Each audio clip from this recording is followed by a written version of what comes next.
Hey ladies, this is Mocha Mommy here bringing you another video. And in this video, I want to talk to you ladies about the vacuum.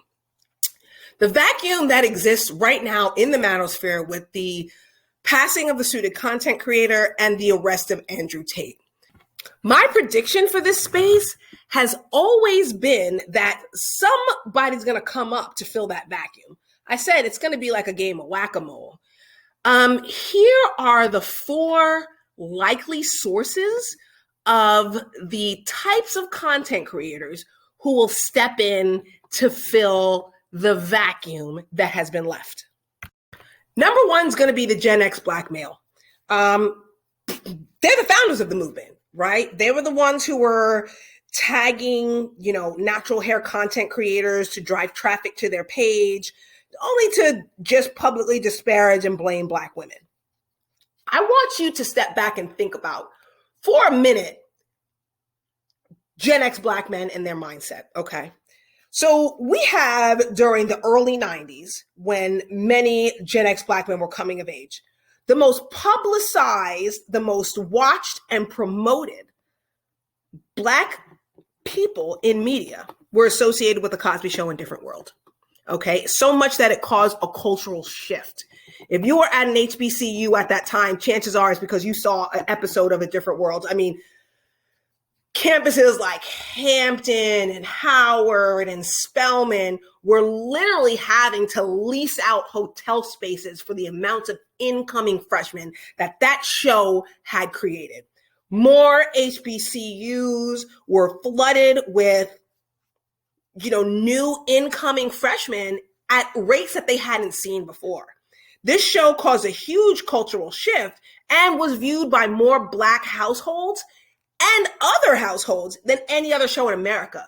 We got to even realize that I think that the wedding episode of Dwayne Wayne and Whitley Gilbert actually set a record for viewership, and even A Different World in syndication had better ratings than some of the newer shows that were premiering at that time in like the early to mid 90s.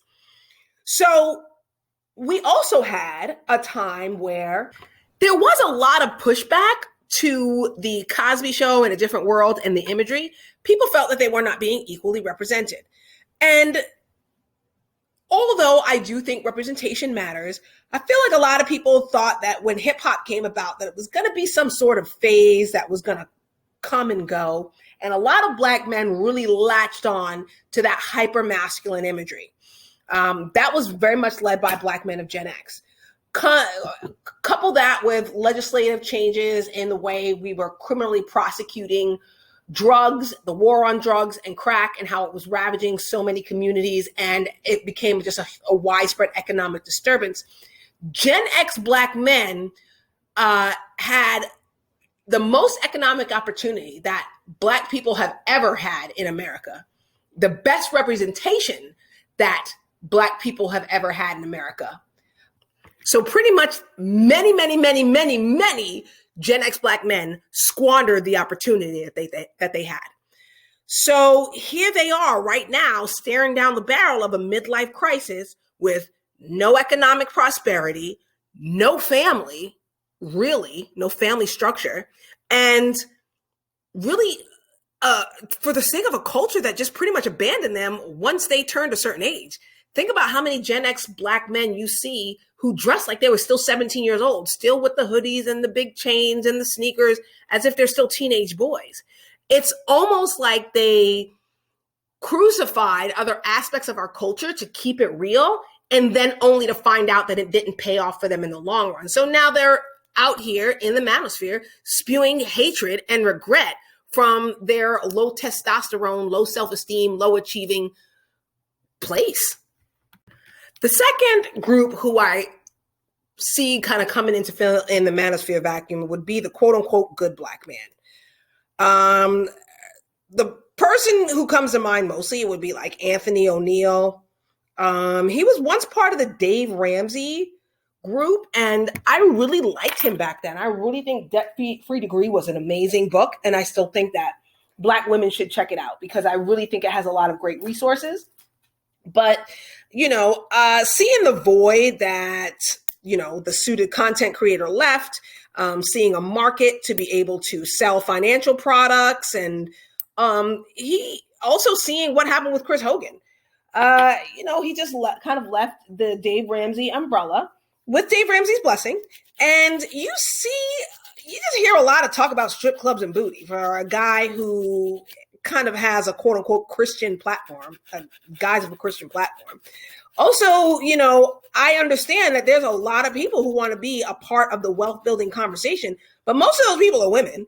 And I really feel that deep down, there's a need to sort of put women in their place, even though they are the driving economic force. And he's even mentioned that he's seen like how many single mothers are really the driving economic force for financial security for the next generation.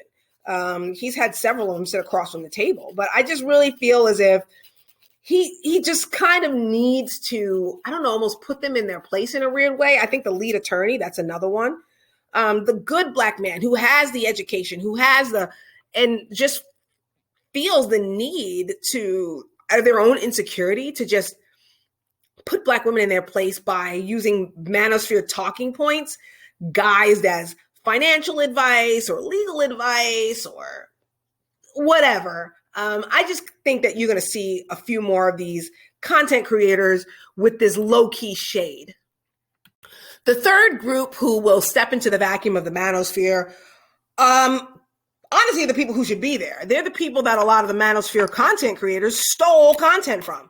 One of the arguments that so many like MRAs, men's rights activists, and Manosphere content creators say is like, hey, part of this is self-improvement. Part of this is about being a better man. Well, a lot of that content was stolen from the productivity space. A lot of that was stolen from the male self-improvement space. So why is it that you're listening to Andrew Tate and not Lewis Howes? You would be surprised how much School of Greatness content you might find in Hustlers University.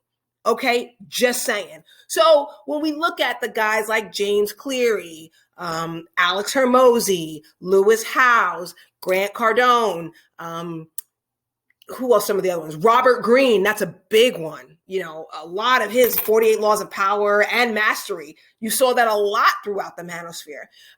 Just a lot of these authors had a lot of their intellectual property hijacked by the Manosphere.